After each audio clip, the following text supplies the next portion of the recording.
Chapter 74 How Hemp Affect to People and Beginning of Radio Ceylon. In 1925, the second summit of the International Opium Convention met in Geneva and institution was established to deal with opium. It was called Permanent Central Opium Board. At this conference, Egypt proposed that hashish should be included in the opium agreement. China, America and England supported it. Just think where is that countries in today. They have reached their targets as world leaders. Accordingly, the right to use hemp and hemp related product is limited to medical and research use only. It was also suggested that marijuana should be classified as a dangerous drug. However, the opposition to the accusation against marijuana cigarettes gradually increased.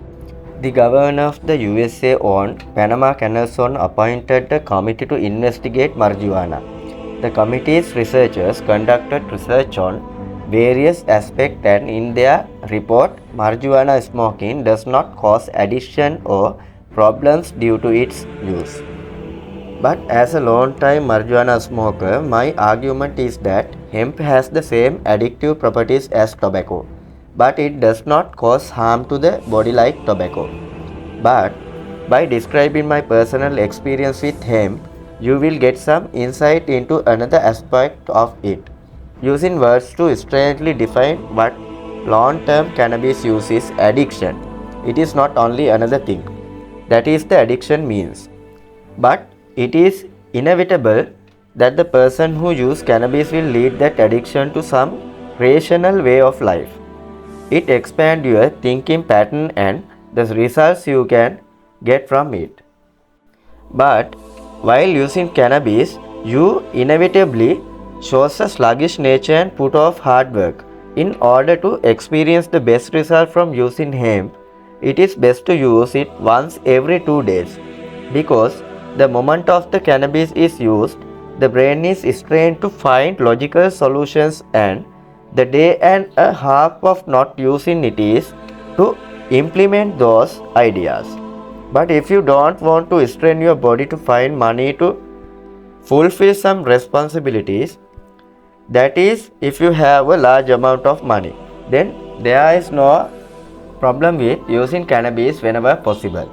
Because in today's society, it's very hard to live without money, and using cannabis all the time slows you down.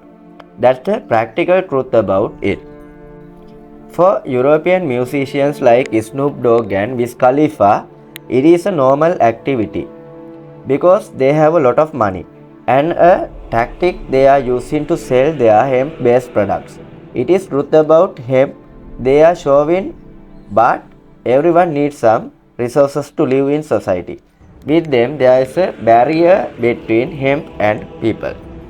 Also, if you are a person who meditates without any responsibilities, without any guilt in a forest, and meditates on Sanatana Dharma, it will not be a problem to use hemp whenever possible. There, as a responsibility, you only have to exert your mind to absorb that dharma and find a type of leaf or potato as a food. But for a person who leads a responsible life, cannabis smoke will always be a part of the journey to progress. But that part is only a criticism related to seeking wealth through physical exertion. But if you are a seeker of answers without straining your body and only straining your mind on your journey to progress, the use of hemp will take you to a different dimension and will definitely bring progress to you. This argument is my personal opinion and it is up to you to agree or disagree with it. But where I stand is only the argument made about this hemp smoking habit. In that way, Europe was politicized and other sectors gradually developed. Also, by the end of the World War, the radio communication technology had reached Sri Lanka. The British technicians in Colombo at that time were able to start a communicate center called Colombo Radio from a set of radio equipment in a destroyed German submarine. Later, it became a Radio Ceylon, only in 1925. Please subscribe our channel, Project Ceylon, and thank you very much for your appreciation.